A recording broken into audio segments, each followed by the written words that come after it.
Please find this. Don't let me go unresolved. There's only one reason that I would ever end up dead.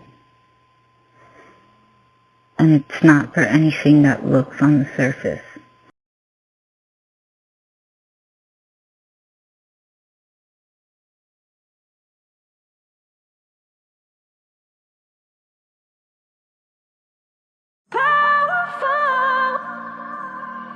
Your things are as powerful.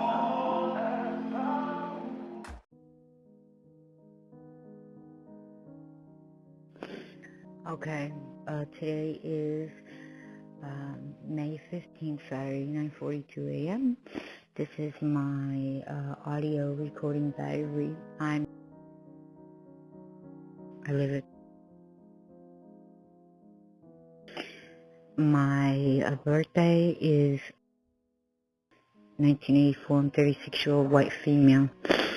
I'm 5 feet tall and a half inches, weigh about 135, 140 pounds, estimation only. That is an old injury, which was previously also caused by the husband and spouse.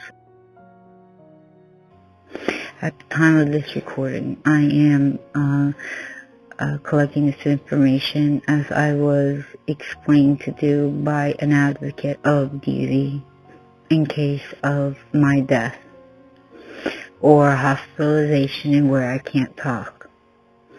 At this point, it is at a high level. He meets all 13 out of 13 requirements of has he ever, done this or that, including kill your animal, threaten yourself, or wanted to threaten to kill you. Has he kept you from leaving the house, which I never leave 24 hours a day, 7 days a week. I'm not even allowed to go to my psychiatrist. On top of that, he threatened financial, which is another one of those check marks, because now that he uses his Social Security check, as he says, to pay all the bills, which he is using my Section 8, which is 0 rent, to live here. And every day I'm called a bitch, and every day I'm called, to shut the fuck up, and you're no good, and, I'm gonna fucking break your jaw, and all these other things. And he just recently, because he's always breaking all my things, but he can control himself in other ways. And he said if I were to call the cops one more time, which I actually meant never to do that again, but my life is that danger, and he won't leave. He'll say he will, but he won't. He'll ask, and then if you were to say yes, you would be hurt. So I need this to be recorded. You may not hear anything. You may hear something. I hope that if it does go down, that you do hear it in time. I'm trying to leave little by little. I have been making a plan. When I had my first child, I was already a messed up child because I was put into foster care at an early age, and my grandparents spent years of trying to get me custody of me.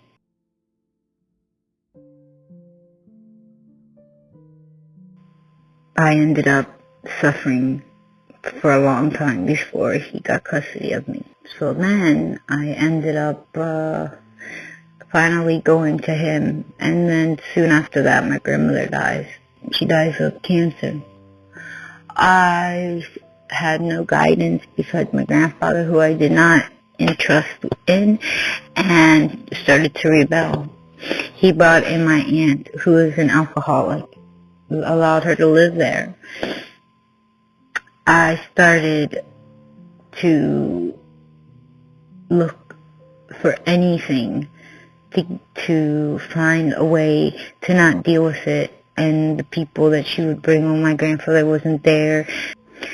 So instead of her being a caretaker or at least an adult, I'm starting to stress out.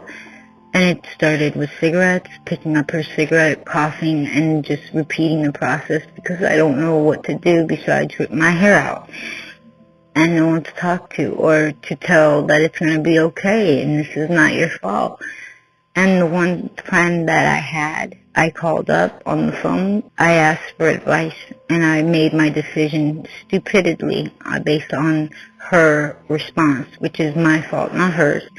And that question was, do you think I should stay at home, or do I even have to go to school? And what do I have to do what they say? And her answer was, I don't go to school. I go to Walmart and work. You do whatever you want. Don't let no one tell you what to do. And I took it and ran with that. And I regretted it. And so I ended up going later, of course, skipping ahead back to school during this nightmare that we are in now in our other address. But I had to do it through online in order to complete it. And that was only till I ran out of funding because I was a good student, an honor student, and a honor roll student.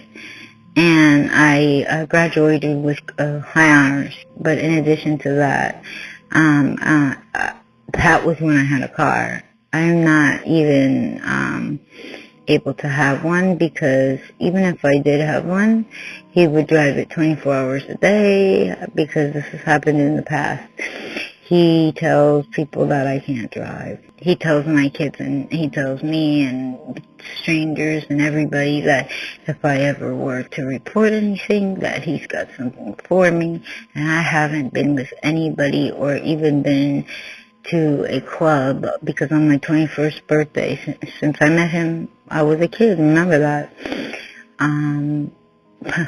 My mother took me to the club that I picked out with him because of course he would go, and there was not one person there on my 21st birthday when that was the one thing that we spent weeks getting excited about. My mom was all out of it, putting her head down, but she still cared enough to say, yeah, we'll go somewhere else.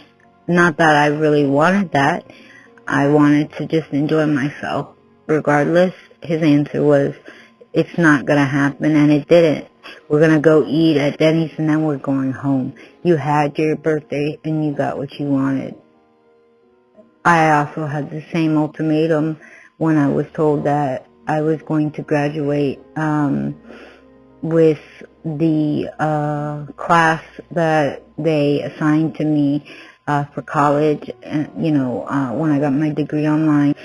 And it was like almost 6 months or longer. I gave him advance notice. I had my cap, gown, I still do to this day, my robe, my cords, my cables, my honors, everything. And then I tell him, you're definitely not going to bail out on me. You're taking me. He did. And he told me I wasn't allowed to go.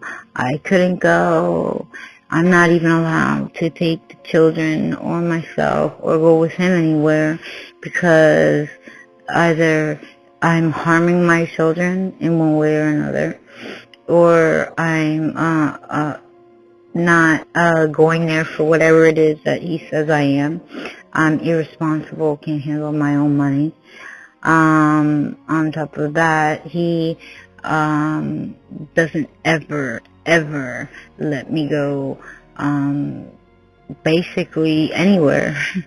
If I'm caught outside washing clothes, especially, they're only allowed to be his, by the way, unless he specifically asked me to wash like the kids' clothes. And that's it. And even if I use my own soap, mind you, I will be in deep trouble. Like, he threatens to break the thing and everything. I was scared. Make me look like more of a piece of garbage than probably I already am, right? He's broken everything that I own. Anything that means anything to me, he's always destroyed. I don't plan on taking that bed with me. I want nothing but to tie me to him. So I consider it in a positive way instead of thinking negative, because I've already been down the crying road of, oh, he's taking everything. And now I've turned that into, well, I'm going to buy something better. And that just made it easier for me to move forward. This is 9:57 a.m. Eastern Standard Time, Saturday, May 15th. I could have been listened to this entire time because it's easily for him to hear me.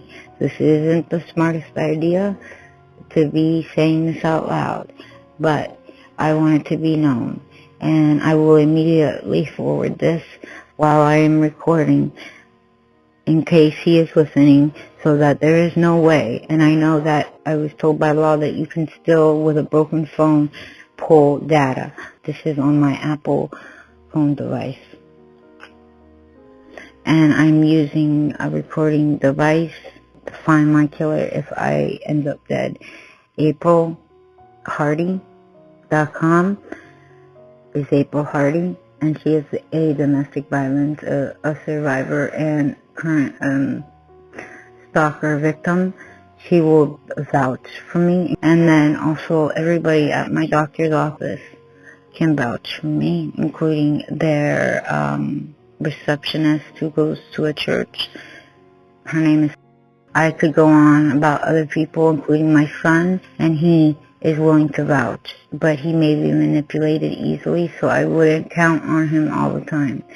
He easily uses my son to get what he wants, and he'll lie and manipulate him into believing anything and everything. So I'm checking out. Please find this. Don't let me go unresolved. There's only one reason that I would ever end up dead, and it's not for anything that looks on the surface. I did not overdose, no matter what anybody says. I did not have a heart attack. It's not because I was sick in the bed every day. It's because I was forced to be in the bed every day, or I would be, well, abused. And this ends this. And it's gonna be for today's date, and if you can't find it, I will also be making journal entries as well, but this is just in case something happens today. I'm signing off and praying for the best. Bless you.